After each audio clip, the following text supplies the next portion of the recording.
Chapter 20. Tom and Huck's windfall caused quite a stir in the little town. It was talked about, gloated over, and glorified until the real story was pale and uninteresting compared to the myth created by the constant gossip. Whenever Tom and Huck appeared, they were stared at and admired. They were stars. Everywhere they went, they were followed. Everything they said was listened to with sharp interest and repeated. Widow Douglas put Huck's money in the bank for him, and Aunt Polly did the same with Tom's share.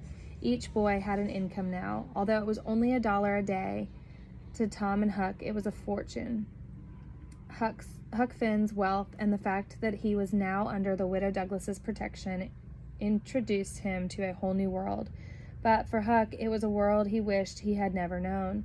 The widow's servants kept him clean and neat, combed and brushed. He had to eat with a knife and fork, and he had to use a napkin, cup, and plate. The widow even forced him to go to church. Huck bravely bore these miseries for 3 weeks, and then one day, he ran away.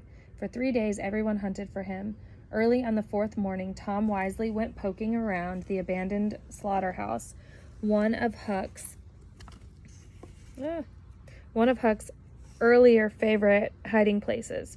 Sure enough, Huck was there. He was wearing his old rags and looked unkempt and uncombed. When Tom told him how worried everyone was over his disappearance, Huck said, "Don't talk about it, Tom. I've tried that life, and it doesn't work.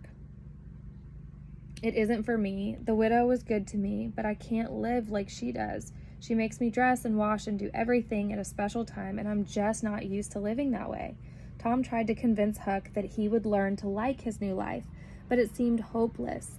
Then Tom thought of a plan to get Huck to stay with the widow. "Look here, Huck," he said.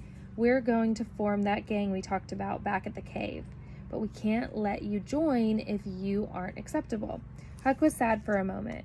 "Can't you let me in, Tom?" he asked. It's so hard to show the pictures and read. I lose my place so easy.